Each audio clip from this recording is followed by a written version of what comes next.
Alright, RoadCrafters, listen up, because the new roadmap just confirmed something absolutely wild for the future of this game. Yep, the giant metal sphere you saw in the thumbnail, it's real. A wrecking ball vehicle, it's officially coming to RoadCraft in Expansion 2.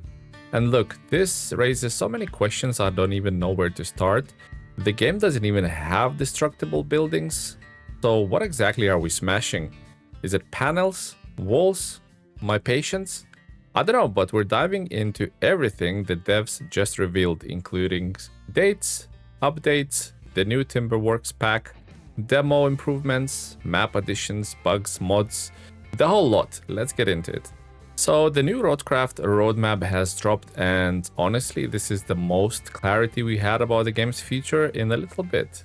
Not only do we finally know what's coming in December, but we also got a solid confirmation about 2026 content, well, at least the first half of the year. That includes an absolute chaos machine known as the Wrecking Ball vehicle. But first, let's talk about what's right around the corner. So mark your calendars for December the 2nd. That's the day the next big RoadCraft update lands. And with it comes the brand new Timberworks Pack. Now, the Timberworks Pack includes 3 new vehicles, all focused around, you guessed it, heavy timber operations. They'll be included automatically for anyone who owns the Rebuild expansion. If you don't panic, you'll still be able to pick them up separately. This pack is meant to expand your mid-game to late-game fleet operations, and honestly, the game needs that.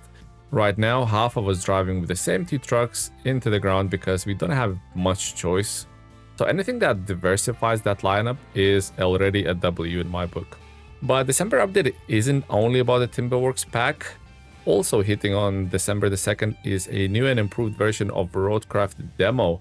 Now, if you remember the first version, yeah, the performance was rough. We're talking stutters, random FPS drops, a few bugs sprinkled here and there like the seasoning. And honestly, it wasn't a polished enough experience. A lot of people just turned the other way and never looked back. So this revised demo is supposed to be much more stable. Saber clearly wants to bring back the players who bounced off the initial release because of all these technical issues.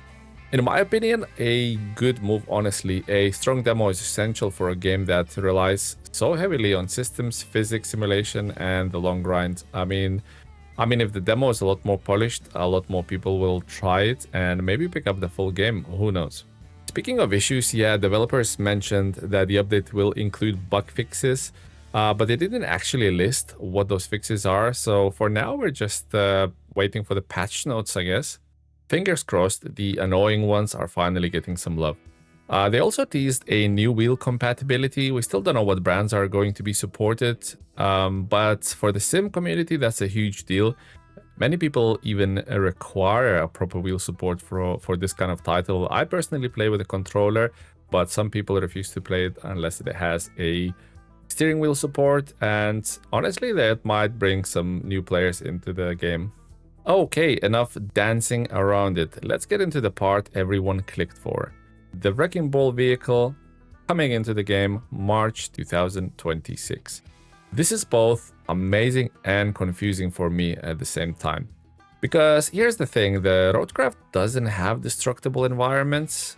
The buildings are solid, the structures are basically indestructible, so how the hell is a wrecking vehicle ball going to function? Look, I'm not a game dev, but unless the engine is hiding some secret destruction system, something doesn't add up at all. So here's a few possibilities. I think it might only work on a specific interactable object. We already have a few things in a game like that move or react, like, you know, those gates that swing open, some props that can be dragged around. So maybe the wrecking ball will only knock the certain things over. Maybe some panels, damaged walls, pre-placed objects that are scripted to fall over. Or maybe it could be a choreographed action, something similar to how tree harvesting works in RoadCraft. You position the machine, press the button, animation plays, object falls, and that's it. I mean, that's very possible in my opinion. Or maybe the engine can actually handle the destruction. This is the most exciting one. Imagine if Saber has secretly upgraded the engine to support partial destruction. Nothing huge like full building collapse physics, but enough to make structures break apart in single stages. If that's true, the expansion 2 could change RoadCraft forever. But again, I'm not hopeful. I mean, this is me literally just hoping for things and hoping at the same time a little bit. We don't know, we simply don't know. It's all a speculation until they show any gameplay or explain the mechanic. So feel free to tell me your theories in the comments, because I'm very curious how you think this thing is going to work. Also, the Wrecking Ball isn't the only thing arriving in March 2026. We are also getting 2 new maps and more vehicles, and this is important. Also, I should mention that these future expansions are not included into the Rebuild expansion. So if you own a Rebuild expansion, you will still have to purchase these new contents.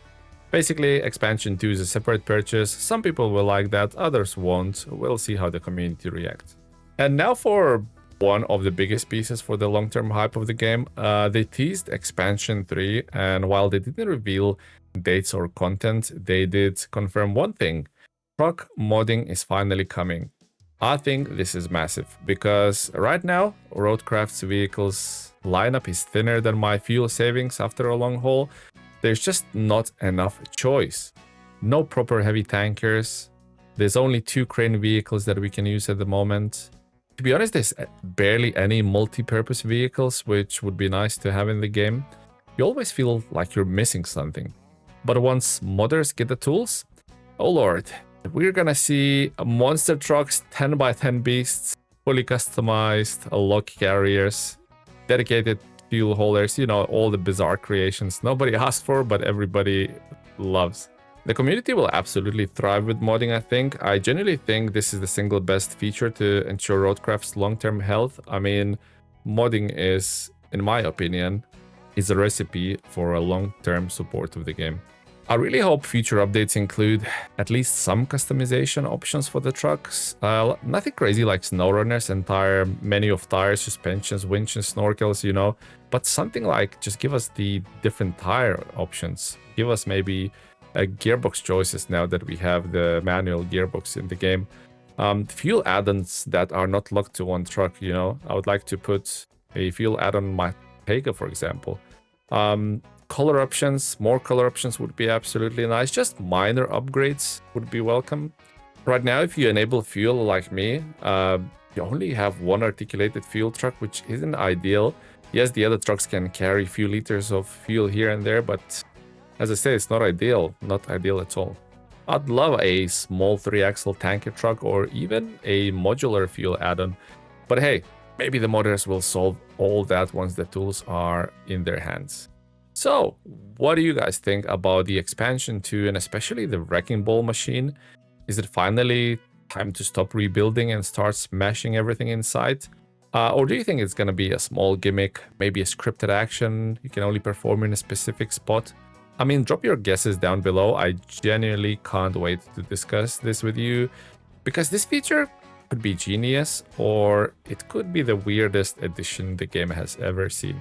But for now, thank you very much for watching. Stay safe, and I'll see you in the next one. Take care.